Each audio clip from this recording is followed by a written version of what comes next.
महाराष्ट्र काय कर्नाटक काय सर्वांनी सबस्क्राईब करा खिलार महाराष्ट्राची शान आणि क्लिक करा बेल आयकॉनवर.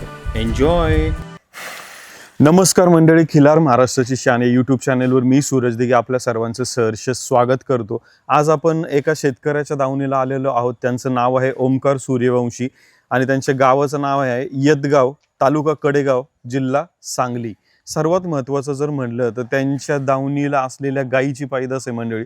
खरं पाहायला गेलं तर आज मुलाखतीच्या सुरुवातीलाच आपण मालकांचं कौतुक आवर्जून करूया, कारण ज्या पद्धतीने मालकाने त्याच्या आपण काय म्हणतो की वळू कसा असला पाहिजे. वळू पहिली गोष्ट म्हणजे आज्ञाधारक असला पाहिजे. आज या मालकाच्या म्हणजे आज आपण 7 ते 8 वर्ष फिरत असताना मालकाच्या आवाजावर बैलांनी पाय पुढं मागं घेणं, त्यांनी थांबणं असेल तर या सगळ्या हा भारदस्त शरीर यष्टीचा बैल हातावर कंट्रोल करणं असेल, आवाजावर कंट्रोल करणं असेल, ही सर्वात मोठी गोष्ट आहे. मालक तुमचं चॅनलवर स्वागत आहे.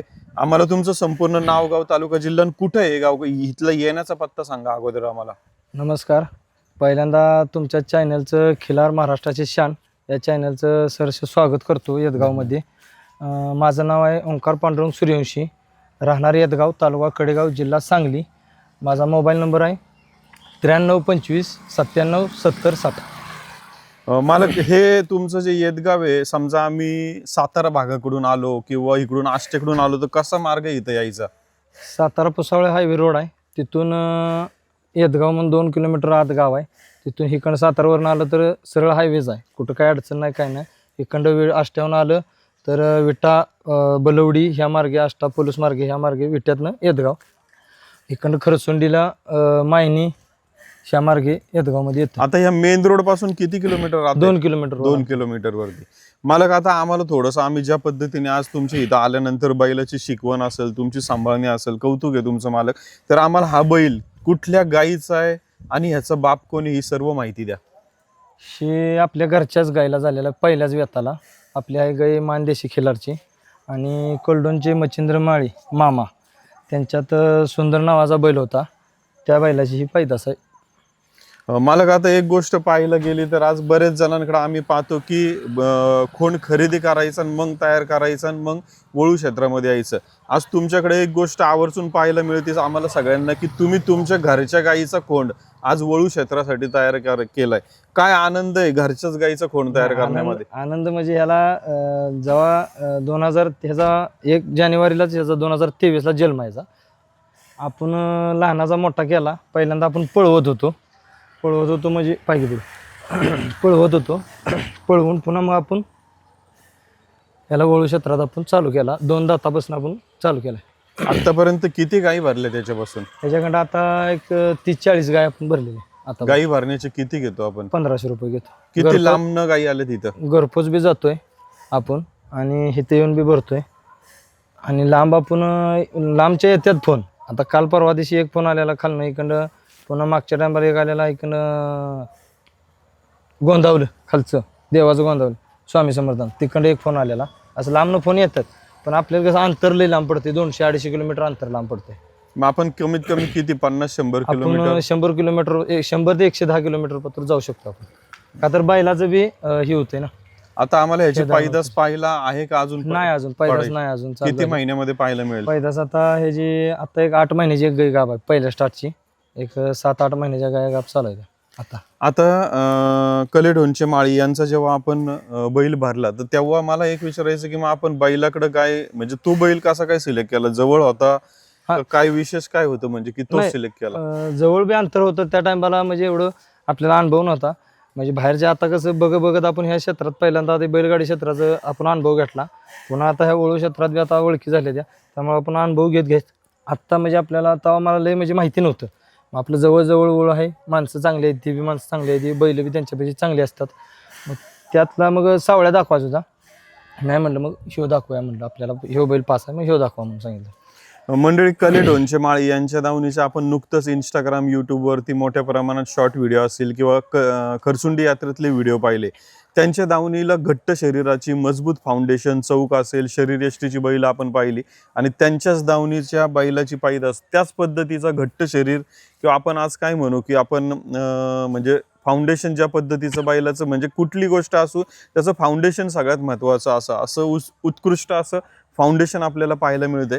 मला आता लहानपणापासून आतापर्यंत तयार करत असताना जन्मापासून आजपर्यंत कशा कशा पद्धतीचं खुराक, वैरण किंवा लहानपणी दूध पण वरनं पाजलं जातं असं मी ऐकलंय. काय काय प्रवास आहे हा तुमचा संपूर्ण? नाही, ह्याला लहानपणापासून आपण गाईला एक 7-8 महिने तो गाईचं म्हणजे आपण एक थेंबी काढला नाही. 7-8 महिने गाईचं दूध ह्यो पेलेलं आहे संपूर्ण टोटल. आणि टोनाबोटचं एक 2-3 बाटल्या आपण पाजलेल्या होत्या ह्याला. आणि बैलाचं मग खाद्य काय आपण मग पळवायला लागतोय म्हणल्यावर मग ते उडीद, मका, गहू, सातू, हुलगं, पुन्हा शेंगदाणे पेंड हे सगळं आपण त्याला चारलेलं आहे. पळाव बैलाचा खुराक आणि ह्या वळू बैलाचा खुराक फरक आहे का सेम? नाही काय नाही, खुराकात कसं आहे आता जे ते कोणाकोणाचे जे ते हे घालतं आता सेपरेट घालतो कोण बी आता कोण सातू, मका. सकाळपासून संध्याकाळपर्यंत कसा दिवसक्रम असतोय तुमचा? गोठ्यामध्ये बांधणं, सोडबांध असेल या सर्व गोष्टी. सकाळचं उठलो की 1-2 किलोमीटर चालवून आणतोय बैल पहिल्यांदा. 2 किलोमीटर चालवून आणल्यानंतर सकाळ पुन्हा मग तिकडं आला की 15-20 मिनिटं थांबवून पुन्हा मग भरड बिरड आणि पुन्हा वैरण बिरण घालून पाणी पाजून मग आपण उद्योगाला जातो. पुन्हा दुपारी आलो की पाणी बिणी बघायचं, आत बांधायचं सावलीत. पुन्हा संध्याकाळी 4 वाजता बाहेर काढून पुन्हा वैरणी काढून पुन्हा संध्याकाळी आणि भरड घालायची, पुन्हा आत बांधायचं. मग शेती व्यतिरिक्त शेती करताय का काय करताय तुम्ही? शेतीला बी आपण चालवलेला होता. अवताला हे आता बैलगाडीला कसं आहे आपण पळवतो त्यामुळे अवताला हे हाणलेला आहे पहिला. शेती कामाला सगळं चालतो. तुम्ही स्वतः काय करता? आपलं सलून व्यवसाय आहे. आपण दुकान बघत हे बघतोय. पण आता तो व्यवसाय बघता बघता हे सांभाळणं सोपं आहे का? थोडं कसरत होती? नाही, तसं कसं आहे मधल्या वेळेत थोडासा अंतर होऊन आता गाय एखादी आली तर एक दिवस खडाच राहतोय दुकानातला. मग बाहेर जायचं असलं तर मग बाहेर बी जातोय आणि हिथं गाय आली तर हिथंही भरवतोय. मग काही एक दिवस खडा होतोय दुकानचा. आता मग गाई येण्याची आपण किती घेतो फी याची? हिथं गाय आली तर 1500, बाहेर गेलो तरी 1500. आणि गाडी खर्च म्हणजे ते मालकाचा खर्च, गाडी खर्च असेल ते काय असं किलोमीटरवर असेल ते. आज तसं पाहायला गेलं तर महाराष्ट्रामध्ये एवढ्या मोठ्या प्रमाणामध्ये वळू पाहायला मिळतात. बऱ्याचशा यात्रेमध्ये वळू येत असतात. तर या गोष्टीचा जर आपण अंदाज घेतला तर आज कुठला बैल आपल्या गाईला भरणं योग्य हो किंवा कुठल्या दृष्टिकोनातनं, तर त्याचं एक उत्तम उदाहरण सध्या आपण पाहतोय की वशिंड असेल, शरीर असेल, चौक असेल, फाउंडेशन असेल, याचं एक उत्तम उदाहरण आहे. आणि मालक आता तसं पाहायला गेलं तर इकडं तुमच्या भागामध्ये शेतीमध्ये काय पीक असते, वैरण कशा पद्धतीची असते? इकडं जास्त आता ऊस आहे ती, पण आपण ह्याला घास, मका, हायब्रिडची, कडवळाची वैरण, ही वाळका कुट्टा, ही सगळं असतं त्याला. मंडळी, आम्हाला आता या मुलाखतीच्या माध्यमातून माहिती तर आपण संपूर्ण घेतली. बैलाची पैदास येत्या काही महिन्याभरामध्ये आपल्याला पाहायला मालकांच्या माध्यमातून मिळेल. बऱ्याचशा मोठ्या प्रमाणात गायी भरलेल्या आहेत आणि आज आपण हे अशा पद्धतीचा, आज मालकाने त्याच्या दावणीच्या गायीला जन्माला आलेला बैल हा वळू क्षेत्रामध्ये एवढा तयार केलाय. तर ही जी मेहनत आहे, हे जे कष्ट आहेत, तर याच्या जोरावरती मालकाचं जे कष्ट आहे ती पुढची हजारो वर्ष तुमच्या सगळ्यांच्या माहितीमध्ये असावं यासाठी आपण मायक्रोचिप या सर्व देशी गोवंशाला बसवणार आहोत की जेणेकरून या बैलाची पैदास, या बैलाकडून भरल्या गेलेल्या गायी, तर या सर्व संदर्भातली माहिती त्या मायक्रोचिपमध्ये असेल. कारण मालक एवढ्या मोठ्या प्रमाणामध्ये शेतकरी कष्ट घेतात, या कष्टाचं चीज झालं पाहिजे याची माहिती हजारो वर्ष या जगासमोर कायम राहिली पाहिजे. तर मालक, आता आम्हाला इथं येण्यासाठी परत एकदा थोडंसं तुमचं नाव, गाव, फोन नंबर आणि जवळपासच्या खुणा सांगा पत्ता येण्याचा. माझं नाव ओंकार पांडुरंग सूर्यवंशी, राहणार यदगाव, तालुका कडेगाव, जिल्हा सांगली. Mobile number 9325 97 70 60. याचा मार्ग म्हणला तर इकडं सातारावरनं आलं तर पुसे सावळीतनं 35 किलोमीटरवर यदगाव आहे.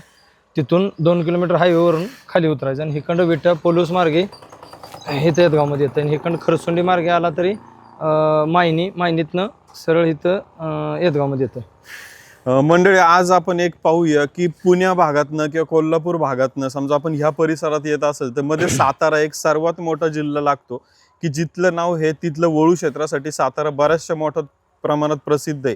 साताऱ्यापासून आपण वरती आलं तर या बुवारच्या खरसुंडी वगैरे या भागात जात असताना यदगाव नाव जर कोणामुळे प्रसिद्ध होणार असेल तर आवर्जून आपण या शेतकऱ्यांनी सांभाळलेला या बैलाचा आवर्जून उल्लेख करूया. या यदगाव गावामधला एक जातीवंत सुंदर बैल, आवर्जून असा मोठ्या भारदस्त शरीर यष्टीचा बैल आपण आपल्या गाईला भरून आवर्जून एक जातीवंत सुंदर अशी कालवड किंवा खोंड पैदास घेण्याचा प्रयत्न केला पाहिजे. सध्या चॅनलच्या माध्यमातून तुम्हाला उजव्या कोपऱ्यामध्ये मायक्रोचिपच्या नाव नोंदणीचा आपण फॉर्म दिलेला आहे मंडळी. चॅनल लाईक शेअर सबस्क्राईब करा. खूप खूप धन्यवाद.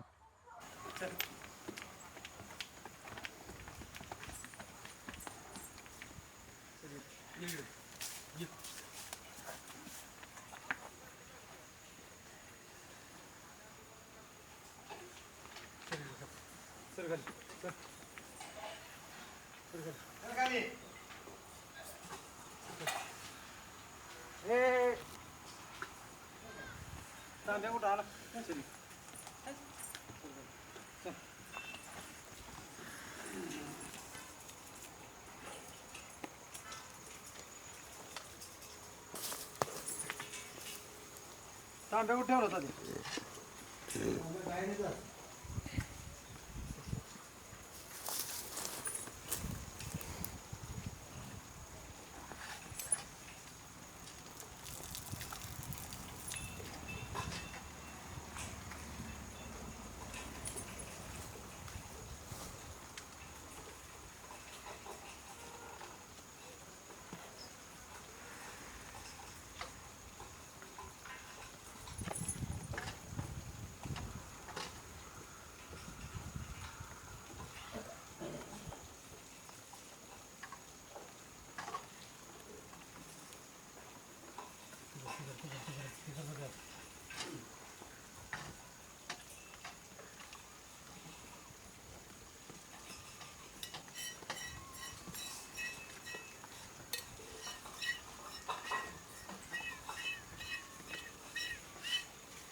एवढा सर काढतो आता.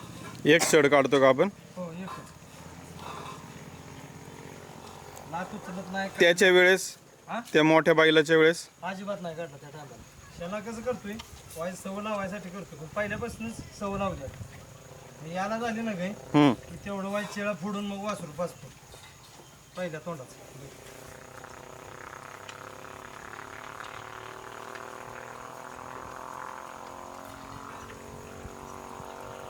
कसं आपल्याला बी ह्याच्यात जमत नाही हो.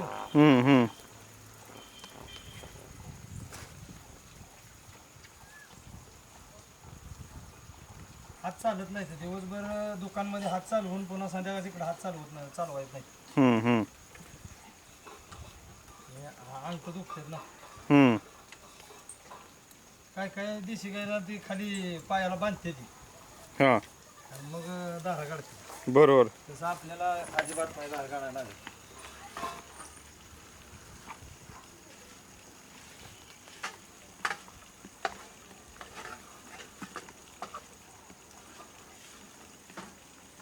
गाई दुधाची आहे हो. आणि त्या बैलाची वंशावळच आहे ना चांगली दुधाची निघणार आहे कालवड. वासरू पिऊन किती दूध असेल गाईला? वासरू पिऊन आपण तर एवढा तांब्या काढतोय बघा. आता तांब्या लिटरच्या वरचा तांब्या आहे, मोठा तांब्या आहे. म्हणजे 4 साडातनं 4 लिटर 4-5 लिटर म्हणूया काय? होय. बघू समोर इकडं.